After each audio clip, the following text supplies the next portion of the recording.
Beloved community, as many of you know, I am David J. Johns, the CEO and Executive Director, really the head Rustanet of MBJC. And on behalf of the organization, I'm honored to welcome you to the 5th annual James Baldwin Legacy Awards. On this International Day of Older People and the first day of LGBTQ plus History Month, we are humbled to celebrate the contributions of Black queer, same-gender loving, gay, bisexual, and transgender, male and masculine elders. We are celebrating the contributions that they have and continue to make in the fight for complete and collective liberation, justice, and equity for all. As you may know, our awards program is named in honor of the iconic witness and prolific writer, James Baldwin. Uncle Jimmy told the truth about our uniquely diverse community experiences and ensured that we told the truths that people otherwise wanted to erase or ignore.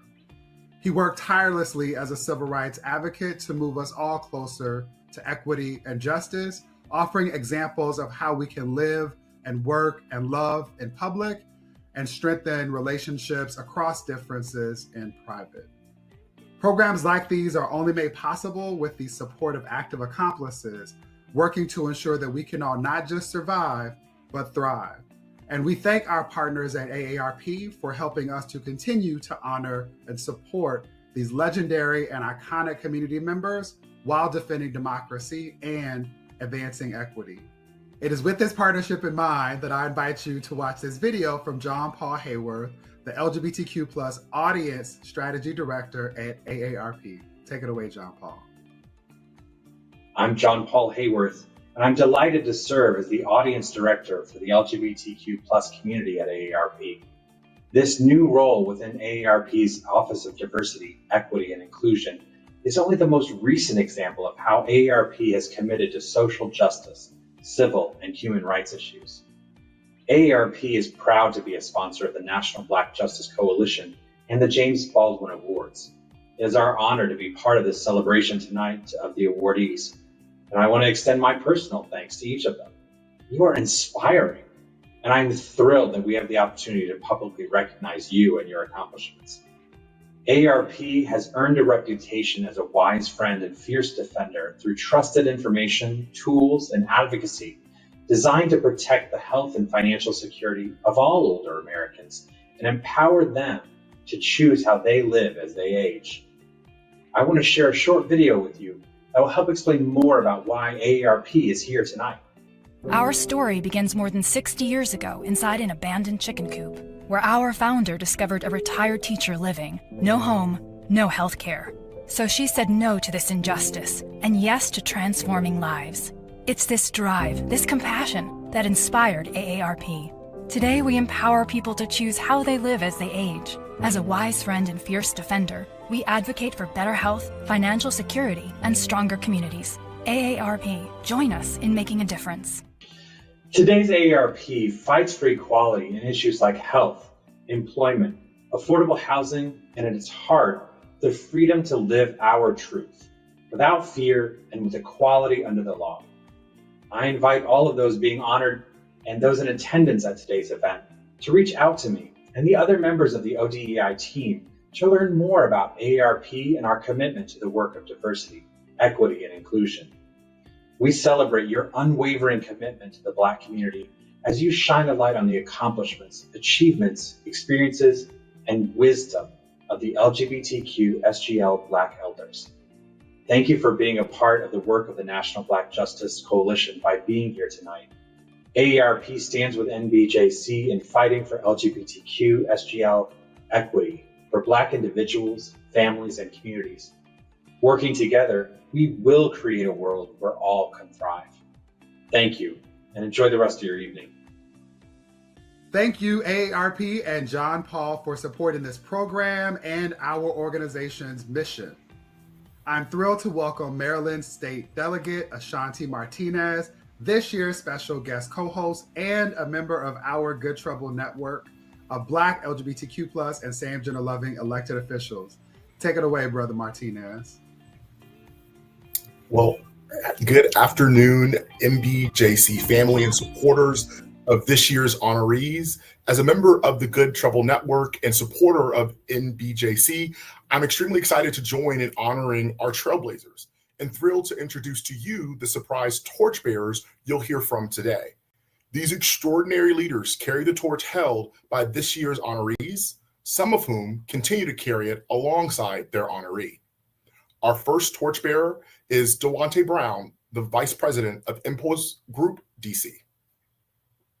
Hey everyone, my name is Dante Brown and I'm the Vice President for Impulse Group DC. And friends, it is my profound honor to introduce someone whose life reads like a living chronicle of American progress.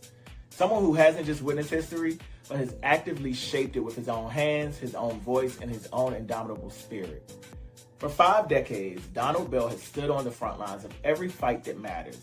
As a gay black man and proud third-generation Chicagoan, he has carried forward a legacy of resistance and resilience, walking in the footsteps of those who came before while blazing new trails for those who follow.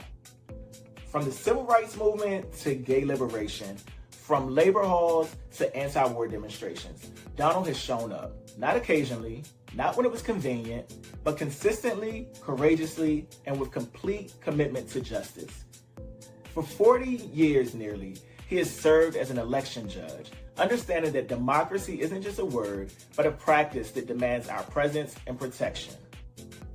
As a founding commissioner of the Illinois State Commission on LGBT Aging, Donald recognized the truth many overlooked, that our elders deserve dignity, recognition, and a place at the table they helped build.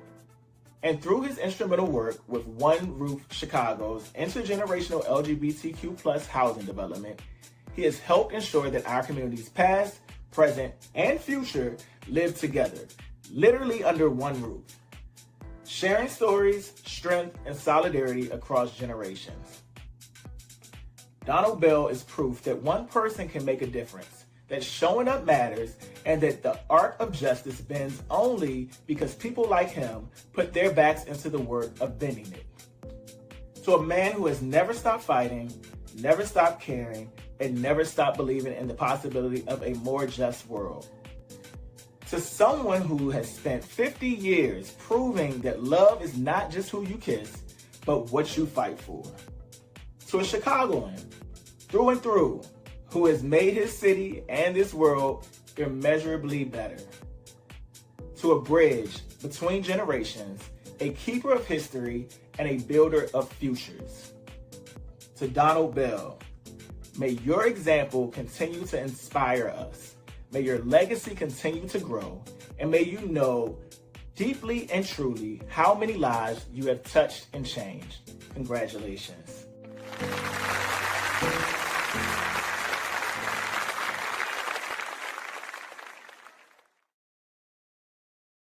Hey, thank you for the generosity of your introduction and for the great honor of inclusion in this group of people. This is more than a body can take in terms of honor, and I am so grateful for everyone who's here.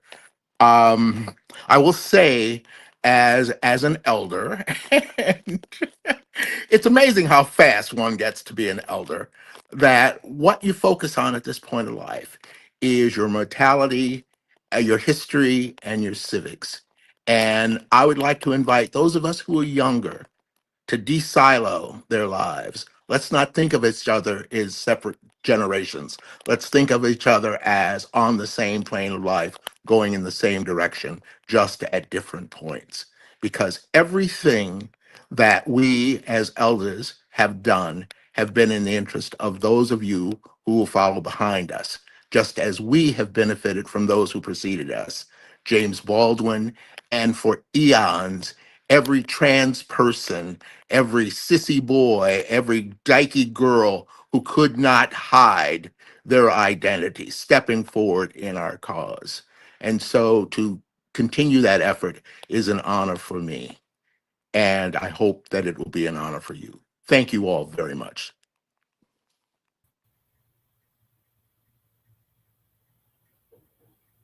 Well, thank you, Dante, for being that torchbearer. And thank you, Donald, for your inspiring words. Next, we'll have Sebastian Smith. certified health educator, and the national organizer of advocates for transgender equality. Hello, everyone. My name is Sebastian Smith, and my pronouns are he, him, and his. I'm the Director of Organizing and Advocates for Trans Equality. And this afternoon, I have the amazing honor and privilege to not only toast, but also congratulate one of this afternoon's awardees, Mr. Sean Ebony Coleman. Sean Ebony Coleman made history as the first Black transgender person to own and operate an LGBTQ center when he founded Destination Tomorrow in the Bronx back in 2009. He has since expanded his services and expanded his locations, and Destination Tomorrow exists in both Atlanta and DC, as well as the Bronx. Through his consulting work with major corporations all across the nation, combined with his deep roots in ballroom culture and expertise in nonprofit leadership, this 55-year-young Brooklyn native bridges grassroots advocacy with corporate responsibility. Now, that's what his mini bio says, but I want to take a brief second to talk about the man, the legend that is Sean Coleman. Sean Coleman is a force to be reckoned with. This award, the James Baldwin Legacy Award, is made to honor those that exemplify being trailblazers in the community. Sean has done just that. Sean is a staunch advocate for not just Black trans folks, not just the trans and non-binary community, but for the broad LGBTQ plus community. He is a change maker, and he is also a mentor for so many of us other Black trans men who are also in this fight right alongside of him and doing advocacy work as well. So I can think of no one else more deserving than this honor today. Toast to you, Sean, and congratulations on your award, or you're receiving the James Baldwin Legacy Award. Thank you.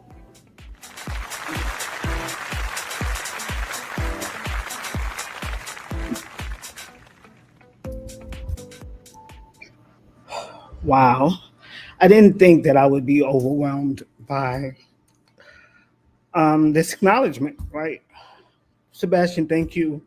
NBJC, thank you so much for the inclusion.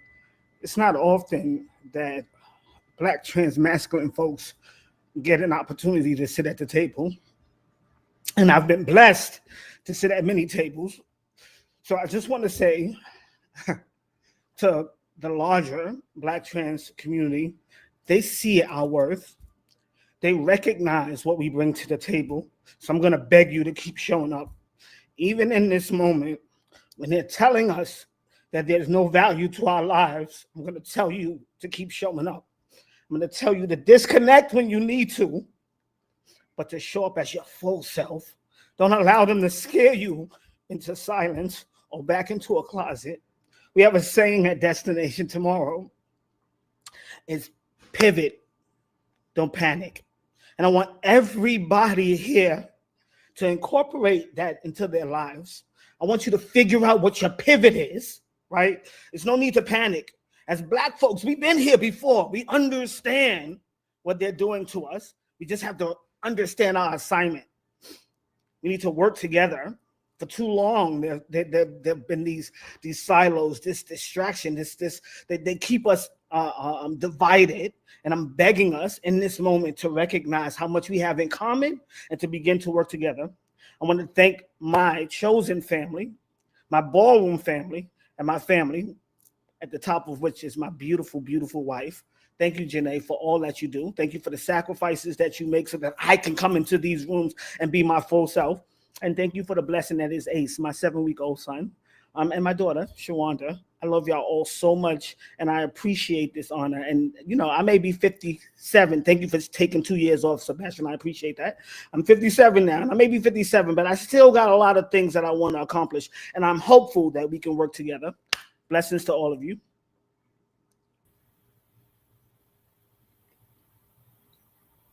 Well, thank you so much, Sean. And I don't know about you all, but there's so many gems being dropped. I had to write down the pivot, don't panic to remind myself in the future. Our next torchbearer is going to be Reverend Rodney McKenzie, the Vice President of Strategic Partnerships at the Freedom Together Foundation.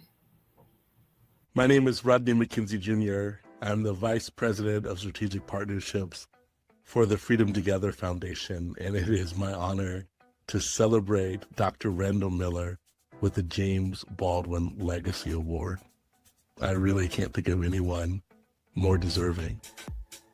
You know, James Baldwin said it this way, that love takes off the mask that we fear we cannot live without and know we cannot live within. Randall, you have loved us. You have loved us so hard and so fiercely that we have realized that whatever space we're in, that we can take off the mask and be fully who and what we are.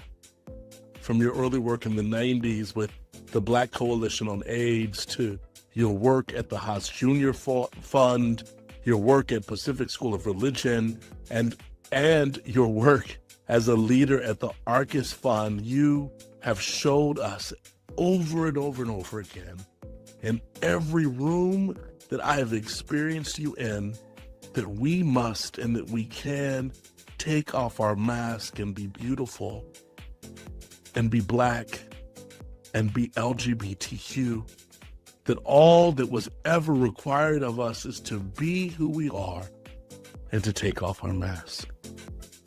You know, I remember when I first got to meet you as a grantee, as someone who wanted to do really good work, your love, your presence, your bigness made me believe that I could be loving and beautiful and big and powerful and bold in all ways. On behalf of all of us, I know that you have taught us to be free and to be loved and to be joy and to live a powerful and beautiful life. Thank you for all of your work. Thank you for how you have allowed the work to be who you are. And thank you for liberating us, for showing us the way that we can take off the mask that we fear we cannot live without and know that we cannot live within, and that underneath all of that is a beauty that the world may not be able to understand, but that the world has been waiting to experience as us, through us, and in us. It is an honor, friend, to present you with this James Baldwin Legacy Award. May you continue to be the change that so many of us have been awaiting to experience as you. Ashe. I love you, friend.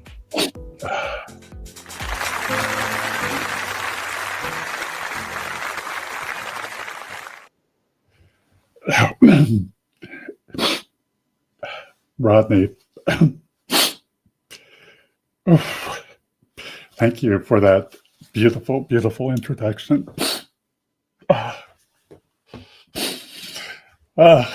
Thank you.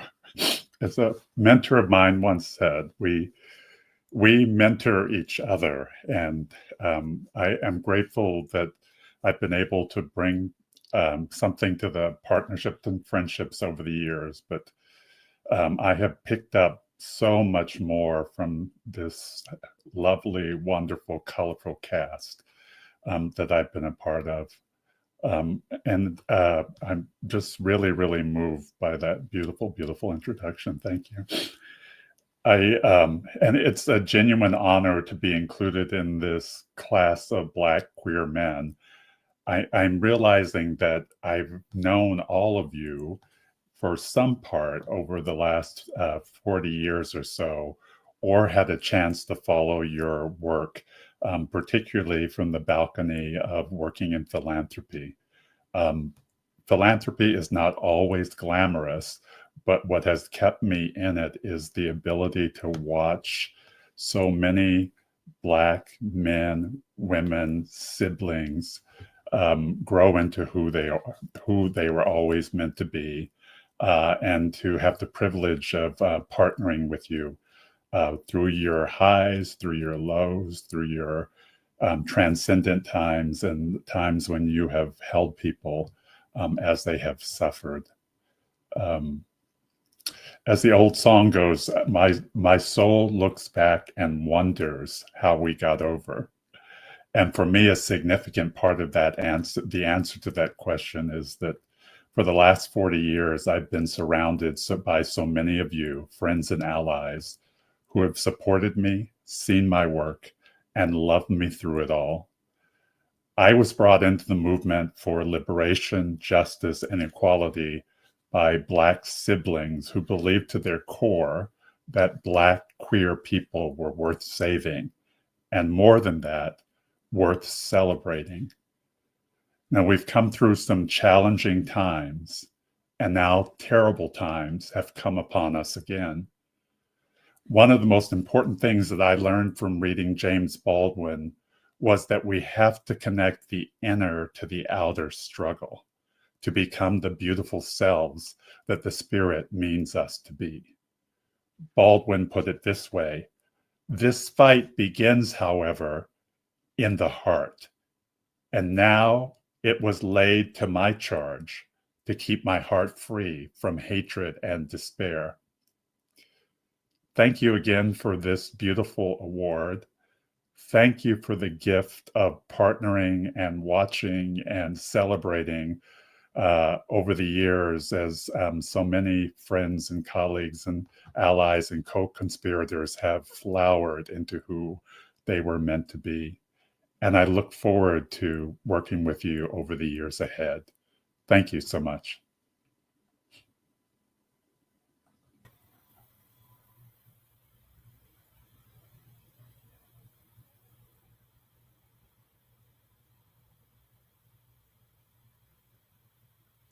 Now we'll have Matthew Rose, the Health Policy Director at the Human Rights Campaign.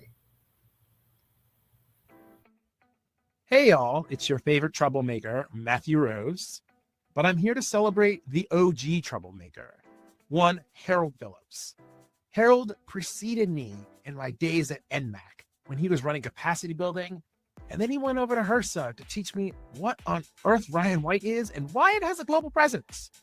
Watching Harold move from there to work for the administration at the Office of Infectious Disease Policy, heading up the EHE initiative, and then hitting probably the pinnacle of the policy, the HID policy expert life, running the White House Office of National AIDS Policy, and saying to people that the truths we had are important and the lives of people are important, and that the quality of life that people live has to be in our national strategy. Harold has done things that many of you will never know about, but will celebrate for the rest of your lives. And that is why I am so proud to be here and giving him an award after one of my other heroes, one James Baldwin. Congrats, Harold. Well deserved. Take the torch, take the work, and continue to run.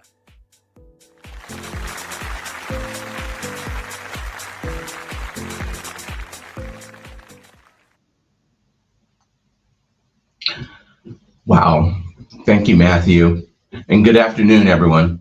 I'm deeply honored and humbled to accept the James Baldwin Legacy Award from the National Black Justice Collective, and to be recognized in the name of James Baldwin, a visionary who wielded truth like a sword and love like a shield, is not only a personal milestone, but a profound reminder of the responsibility that we carry as storytellers, advocates, and architects of justice. This award is not mine alone, and it belongs to every Black, gay, bisexual, transgender, queer, or same gender-loving man who went before me and who dared to live out loud, who refused to shrink, and who chose authenticity over safety, and who made space where there was none. And this signature event is a testament to their brilliance, their resilience, and their radical imagination. I want to take a moment to acknowledge my fellow honorees. Each of you is a force, and your work, your courage, and your presence in this world inspires me and so many others. You're the living proof that legacy is not just what we leave behind, but what we build together. And to the National Black Justice Collective, thank you for creating this sacred space. You remind us that our stories matter, our lives matter, and our futures are worth fighting for. And as Baldwin once said, the place in which I'll fit will not exist until I make it. This afternoon, we celebrate those who made that place and those who continue to expand it. Thank you, and let's continue and keep building. Now, we'll have Justin L. Hill, the Research and Policy Analyst at the Westside Health Authority. Hi, my name is Justin Hill. I'm here to present the James Baldwin Legacy Award to Malcolm Reed. I am a huge fan of his work. It is because of Malcolm that people like me are able to walk into rooms and do the work that we do at the intersection of health, economic development, intersection of health and arts.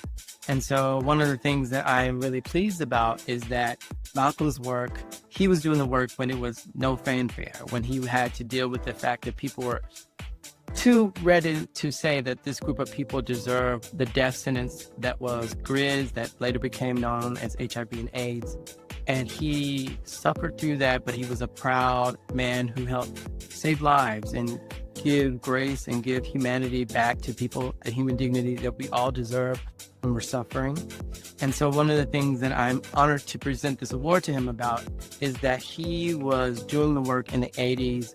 And I remember my mentors, Bill Wilson, has always talked about how he lost hundreds and hundreds of people during the 80s and 90s, and he watched hundreds of his friends pass away.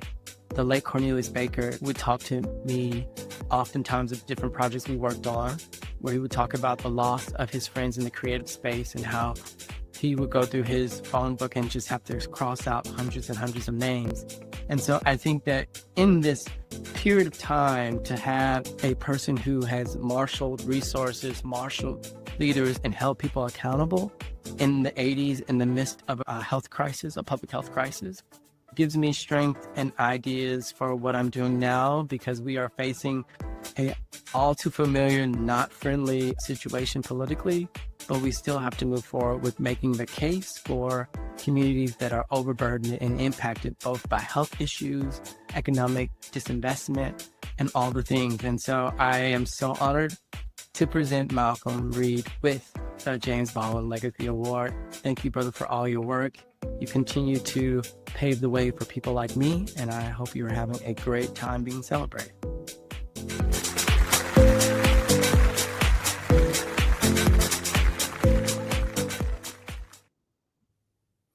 Wow, Justin, thank you so much for that wonderful introduction. You know, my mom used to tell me that if you walk into a space that you've never been, act like you've been there.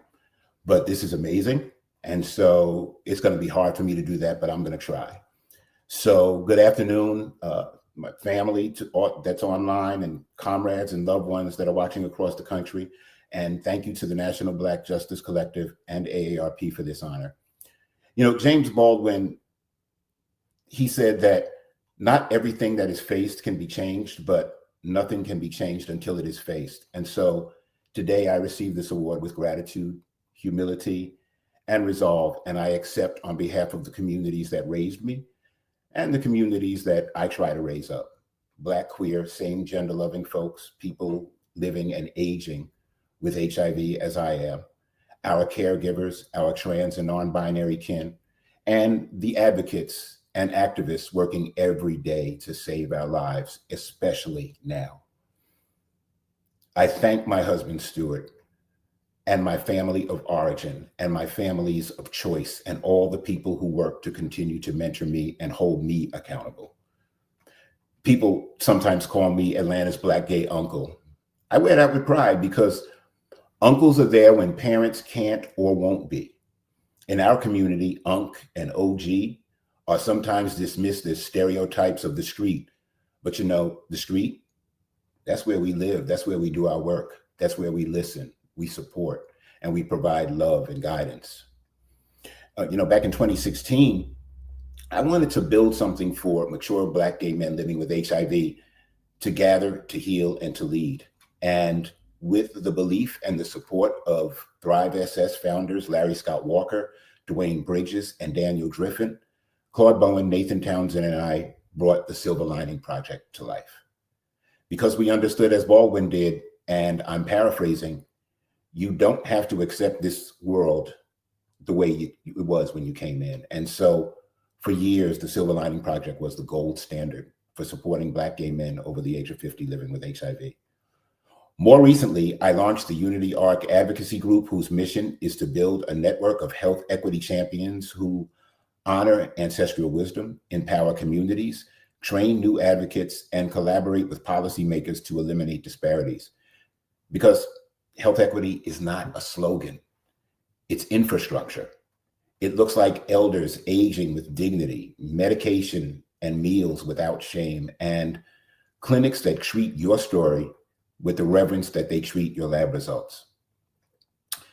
As the chair of the Policy Action Committee of the USPL HIV Caucus and the co-chair of the Georgia HIV Justice Coalition, I've worked with courageous advocates to modernize HIV laws, fight stigma, and turn pain and criminalization into policy. When we win, it's never just about a bill number. It's about neighbors walking freely, elders aging with respect, and young people knowing their truth is not a crime. I accept this award not as a finish line, but as a mile marker. From here, we have to love harder, organize smarter, and we have to keep telling the truth. With the shutdown today, we know that the people are scheming to deny us basic health care, life-saving services, but we must stay together and keep our people safe and keep our people informed. So thank you, NBJC, and thank you, AARP. I really appreciate this award. Thank you. Let's give it up for our honorees. You know, one of the things that I often take for granted is that I'm in spaces that oftentimes I'm the first. So it's so nice to be able to see other folks who are trailblazers in their respective fields, but ultimately that share my background and my lineage as well in this space, and to be in community with everyone is such a privilege. And so before I get to our next torchbearer, who is Pastor Kalisa Jeffrey of the Fellowship Affirming Ministries of Rwanda, he also serves as the Amahora, Human Respect Organization's Executive Director and the TFAM Global Program Director. I am the Reverend Kalisa Musdi Geoffrey. I'm a pastor in TFAM Rwanda Church and a member of TFAM Global Board of Presbyter in charge of East Africa. I have a great privilege to speak to you about a friend, a brother who has the foresight, the passion, and the courage in being a great leader in the spirit of James Baldwin. To me, I call him Papa. Bishop Joseph Williams Dalton is a senior bishop in the Fellowship of Affirming Ministries. He is also the founder and the president of Interconnected Justice, a global collective connecting people of African descent in Africa and those in the diaspora. Bishop Joseph has empowered countless queer activists to organize, advocate, and lead with love and courage. He has helped establish inclusive, openly queer welcoming churches in Africa, challenging the entrenched norms and creating spaces where people can worship with authenticity, love, and safety. Through his work, communities, especially queer communities, have found a momentum for justice, love, healing, and hope. I am absolutely proud of Bishop Joseph. And today, we celebrate your achievements. I am honored to present the James Baldwin Legacy to Bishop Joseph Dalton. And to Bishop Joseph, congratulations.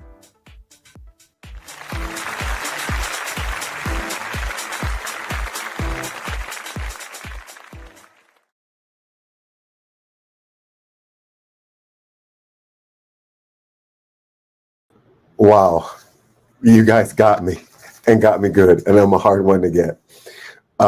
Thank you so much, Pastor Jeffrey Kalisa, for that award. You know how very much you mean to me.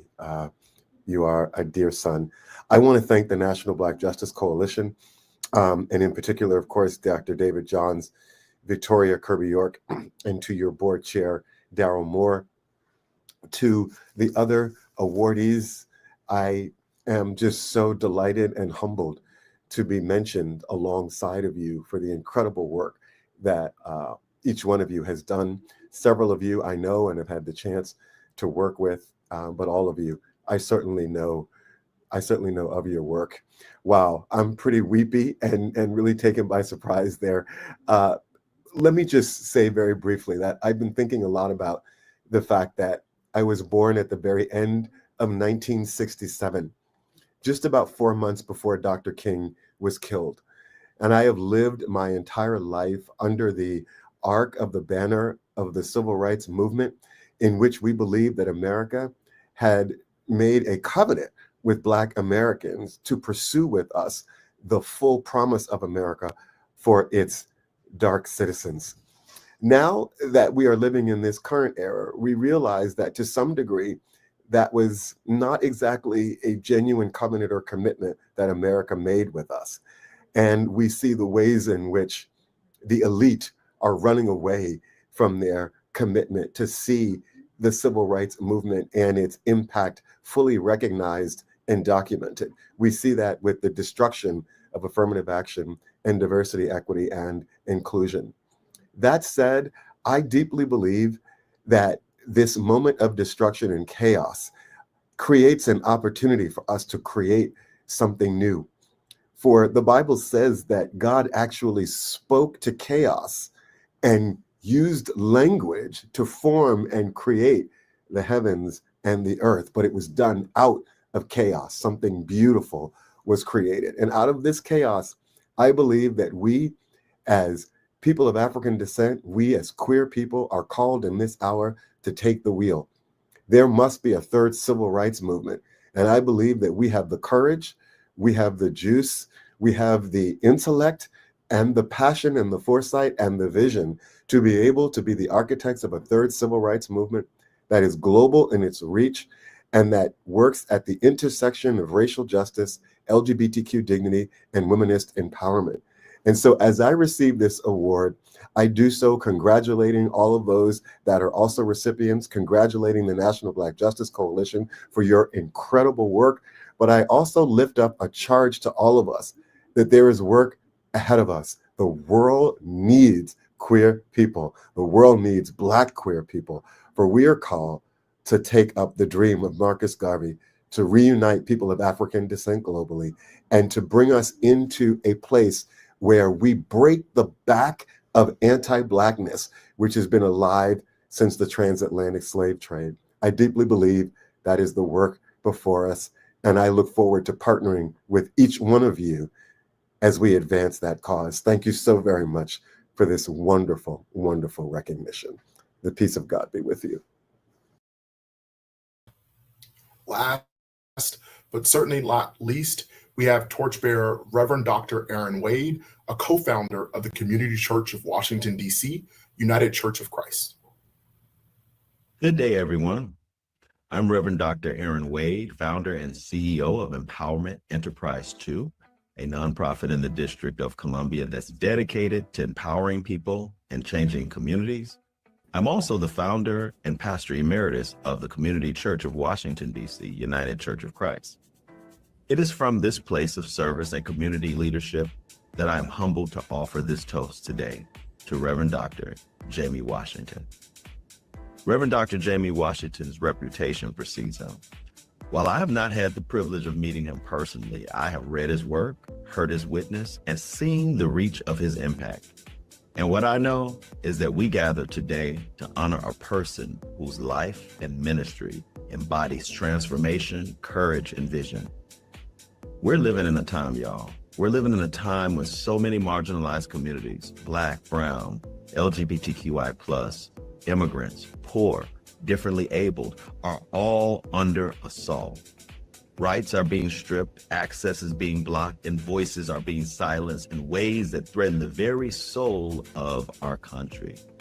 In such a climate, the work of leaders like Dr. Washington is not just important, it's essential. Dr. Washington is a leader in higher education, a trusted consultant to institutions across the country, a pastor and a founder. Through the Washington Consulting Group and the Social Justice Training Institute, he's challenged organizations not simply to talk about diversity, equity, and inclusion, but to live it. And as a pastor of Unity Fellowship Church of Baltimore, he continues to show what it means to shepherd with authenticity, compassion, and boldness. We also share, he and I, a proud lineage. Both of us are brothers of Alpha Phi Alpha Fraternity Incorporated and both graduates of Howard University School of Divinity. Those two affiliations, what I know, are heritage builders. It shapes a person deeply. And I would dare to believe they played a part in shaping Dr. Washington, not just to achieve, but to serve, and to serve with excellence. What I find most inspiring about Dr. Washington is how his life reflects the charge of Mahalia Jackson's soul. If I can help somebody as I pass along, then my living shall not be in vain. Guess what? Dr. Washington living is not in vain. His work has been a blessing to countless students, congregants, colleagues, and communities. And in these turbulent times, his work sets an example that reminds us that justice, faith, and action must walk hand in hand, that we can't just talk about it, but we gotta be about it.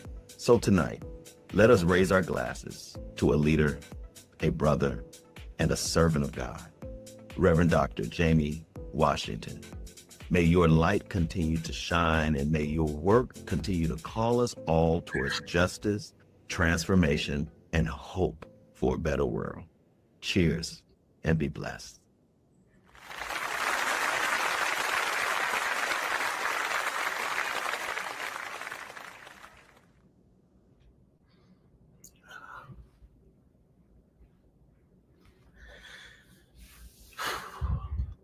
So that was not fair. And just like my other brothers who have gone before me, the honor in this moment is a touch overwhelming. I am deeply humbled today and grateful to receive this amazing honor, the James Baldwin Legacy Award. I first want to thank NBJC and its leadership who I've known and worked with down through the years, to my champion who did such a wonderful job of making me weepy. I want to thank you for being my brother and knowing the journey. To all of those who are on here now celebrating me, I want to say thank you. I want to just pause for a moment and honor the foundation that was laid for me long before I could stand in a space like this. I am the child of Annette and James Washington, the grandson of Elizabeth and Thurman Williams. Their sacrifices, their wisdom, their faith, their insistence on dignity made my journey possible. Whatever I have accomplished in this life, it is because of their legacy. Today, I also recognize that I stand on the shoulders of giants who went before me.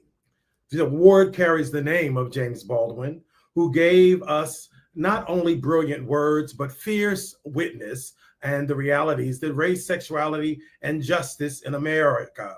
And I stand on the shoulders of so many in this movement, known and unknown, who paved the way for us to be unapologetically Black, unapologetically queer, unapologetically Christian, and unapologetically free. I name and I lift up at this time Archbishop Carl Bean.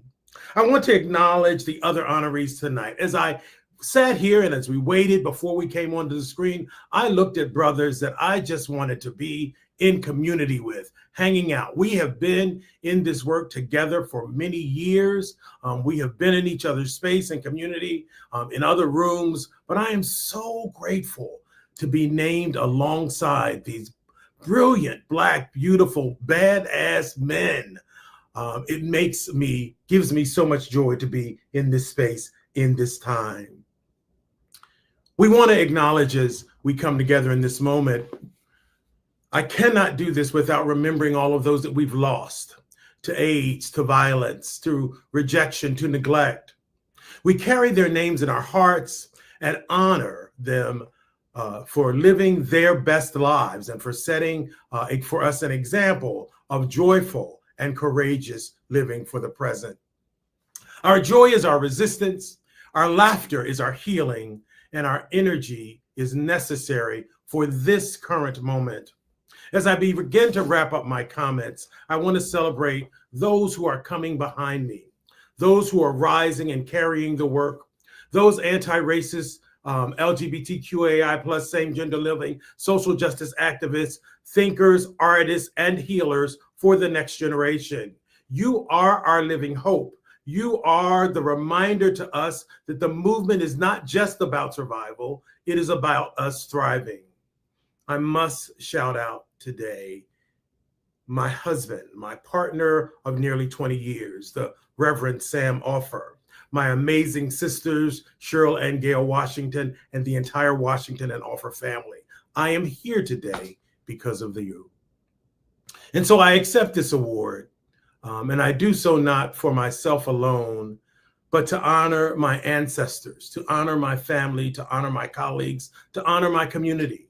My Unity Fellowship Church movement, my Unity Fellowship Church of Baltimore, my TFAM, the AME Church, Social Justice Training Institute, American College Personnel Association, NASPA Leadership, the Brothers of Alpha Phi Alpha, all of those places I went to school, Slippery Rock, Indiana, University of Maryland, and yes, my beloved Howard University School of Divinity. And those communities that are yet to come, because as we receive these awards today, we are reminded we are not finished. Thank you for naming the words that I live by. If I can help somebody as I pass along, if I can cheer somebody with a word or song, if I can show somebody that he, she, ze, or they are traveling wrong, then my living shall not be in vain. Peace, blessings, love, and light to each of you. Thank you so much.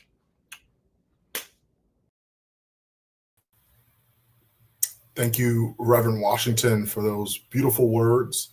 For those of you that have watched MBJC's James Baldwin Legacy or Audre Lorde Wisdom Awards, you know what time it is. It's time to reveal the commissioned award and artwork commemorating this year's phenomenal James Baldwin Legacy Award cohort.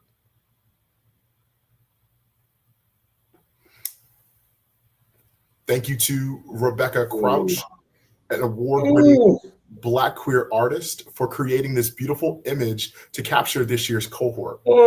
Each of you will receive. And one more thank you to all of this year's honorees for all of the work and the legacy that you have built. I now will turn it over to my brother, Virginia State Delegate Roja Henson, to provide this year's call to action. Hi, I'm Delegate Roja A. Henson Jr., and while we're fast approaching the midterm elections and news pundits are already arguing about the 2026 governor's races, this year alone, we have at least 45 states that are having elections, including my very own, where I'm running for re-election to the House of Delegates in the Commonwealth of Virginia. Nationwide, there are more than 100,000 seats open on the ballot. Every election is important, and this year's elections are no exception. Who holds state and local power matters deeply to what is permitted to happen in the communities that we know and love across the United States. Before this year's elections, ensure you are registered to vote and verify your registration with your local elections office to avoid discovering you've been purged from the voting rolls and it's too late to fix it. Additionally, research the candidates and issues on the ballot. Research these candidates and issues on the ballot, and also make a plan to encourage other people to vote. Voting alone won't transform our democracy, but without it, we have no democracy. Access NBJC's hashtag Vote Ready Toolkit at www.mbjc.org. In addition, while you're verifying your voter status, verify your HIV status too. NBJC is proud to be a part of the hashtag Stop HIV Together initiative. We encourage you to sign up for the free HIV at-home testing kits through the Take Me Home program.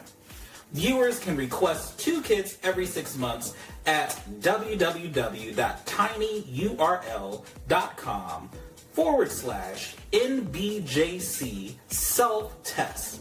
Request them before the program ends. Now, I am honored to return the program to my friend, Dr. David J. Johns, the quarterback of the Team MBJC. Take us home, brother. Come on, y'all. Please join me in giving our capable hosts, honorees, and torchbearers, and the production team behind the scenes a virtual round of applause.